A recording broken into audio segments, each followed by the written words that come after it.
Guys, what's up? I am back with the part 4 of the chapter surface area and volume. हमने इस chapter के already 3 parts बना दिए हैं and this is the 4th part of this chapter. अगर आपको और 2 chapters के लिंक डिस्क्रिप्शन में आपको मिल जाएंगे, आप उन्हें जाकर देखाइए, वो भी वेरी हेल्पफुल हैं. और so without wasting time let's get started. सबसे पहले तो हम अपने टॉपिक के बारे में डिस्कशन कर लेते हैं. फर्स्ट ऑफ ऑल हमारा टॉपिक है राइट सर्कुलर कोन. राइट सर्कुलर कोन, अब ये है हमारा टॉपिक. पिछले 3 टॉपिक्स हमने कवर करे थे पिछले 3 पार्ट्स में. अब हम इसके बारे में पढ़ लेते हैं. When a right angle triangle revolves around one of its sides containing right angle, then the solid so generated is called right circular cone. This is the definition of right circular cone. मेरी videos हमेशा की तरह important होती हैं, सो इन्हें अपनी notebook में note ज़रूर करते रहा करें, क्योंकि आप जो नोट्स बनाएंगे वो ऑफ कोर्स आपको एग्ज़ाम्स में हेल्प करेंगे. So let's see. So definition में हमने अभी ये पढ़ा कि जब कोई राइट एंगल्ड ट्राइंगल्ड एक जगह पर खड़े होकर अपनी एक साइड को घुमाए तो वो बन जाता है राइट एंगल्ड ट्राइंगल. जैसे आप हैट को देख लीजिए, बड़े हैट होती है उसे देख लीजिए, आइसक्रीम कोन देख लीजिए, ये सब राइट एंगल्ड ट्राइंगल है. सो यहाँ पर कुछ ज़रूरी फार्मूलाज यहाँ पे हमें दिए हुए हैं. हमने इस टॉपिक का मेन चीज़ समझ ली है, जो है टॉपिक के डेफिनेशन.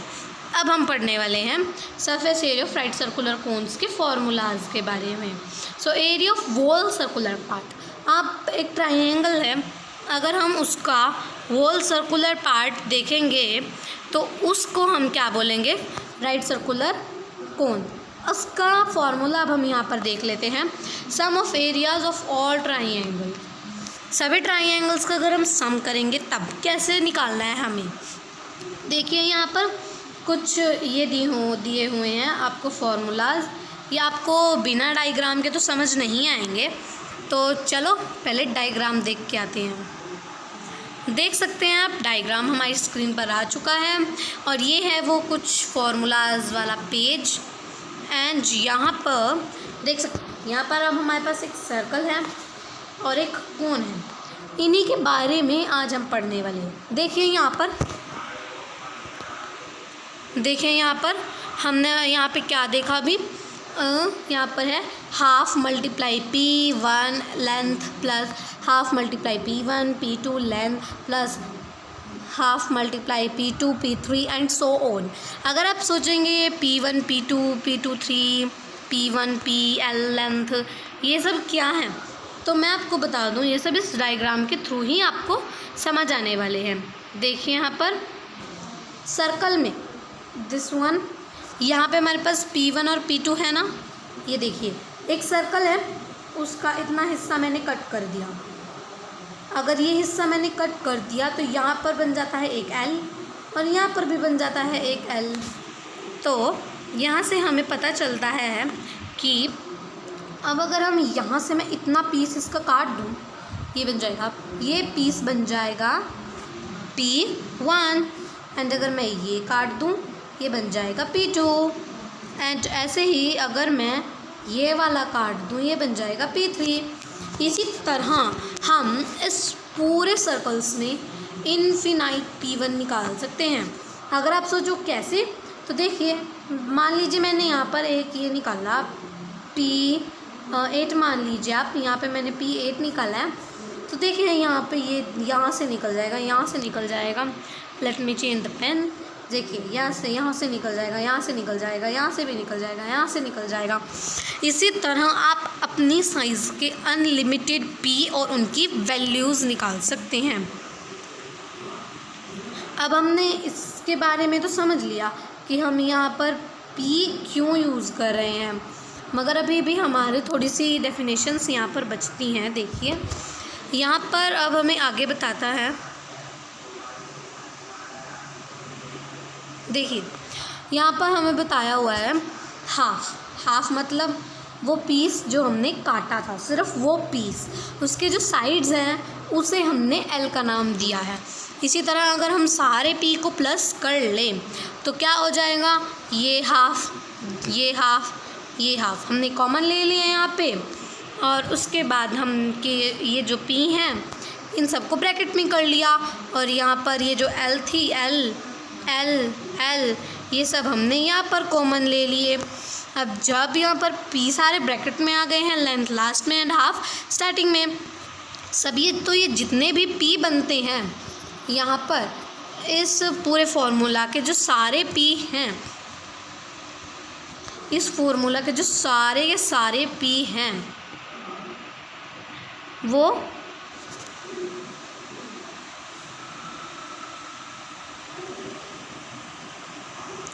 सारे के सारे पी जो हैं वो यहाँ पर 2πr में बदल जाते हैं। ये फॉर्मूला बहुत कॉमन है, इसे हम 2πr में बदल देते हैं। अगर आपको जाना है कैसे तो आप नीचे कमेंट्स कर सकते हैं, मैं इसकी एक वॉल वीडियो बनाकर अपलोड कर दूँगी। हाफ भी ऐसे ही आ जाता है एंड लेंथ भी ऐसे ही आ जाती है। तब हमारे पास सर्कमफ्रेंस क्या बनती है, एज यू कैन सी हमारे पास सर्कमफ्रेंस बनती है πr/l।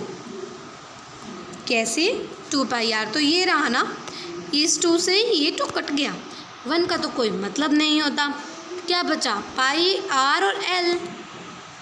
आई होप आपको समझ आ गया πr/l। वेट मैं थोड़ा बड़ा कर दूँ। हमारे पास था 1/2 मल्टीप्लाई 2πr मल्टीप्लाई l। अब देखिए आंसर किस तरह आता है। इस 2 से हमारे पास ये 2 कट हो चुका है। ऑफ कोर्स हमने पढ़ा है मैथ्स में 1 का कोई मतलब नहीं होता। क्या बचा πr/l, तो हमारा आंसर आ गया ना सिंपली πr/l।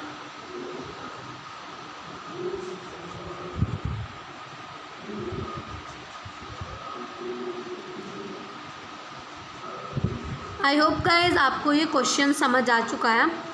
अब हम आगे देख लेते हैं, इसकी हमारे पास थोड़ी और डेफिनेशंस बची हैं, एक बार उन्हें भी देख लेते हैं। द कर्व्ड और lateral surface area of a right circular cone मतलब πr/l, where r is radius of the base and l is the slant height of the cone given by this formula. तो अगर आपको जानना है ये height, length, radius वगैरह, तो ये मैंने अपने पार्ट 1 में समझाया हुआ है, आप जाकर उस पार्ट 1 को देख सकते हैं, आपको सारा क्लियरली समझ आ जाएगा।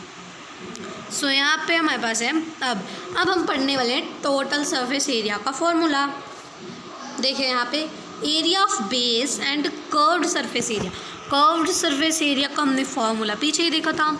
एरिया ऑफ द बेस का फॉर्मूला मैंने अपने सेकंड पार्ट में समझाया हुआ है, आप उस पार्ट को जाकर देख सकते हैं। πr² plus πr/l। πr/l हमें पता चल चुका है कहाँ से आया है, ये πr/l तो आ गया यहाँ से, देखिए ये πr/l आ गया यहाँ से और ये πr आया यहाँ से। इसके लिए पार्ट 2 देखना ज़रूरी है, आप वहाँ जाकर उस पार्ट 2 को देख सकते हैं एंड इससे हमारा आंसर आ जाता है πr/l ब्रैकेट में। So guys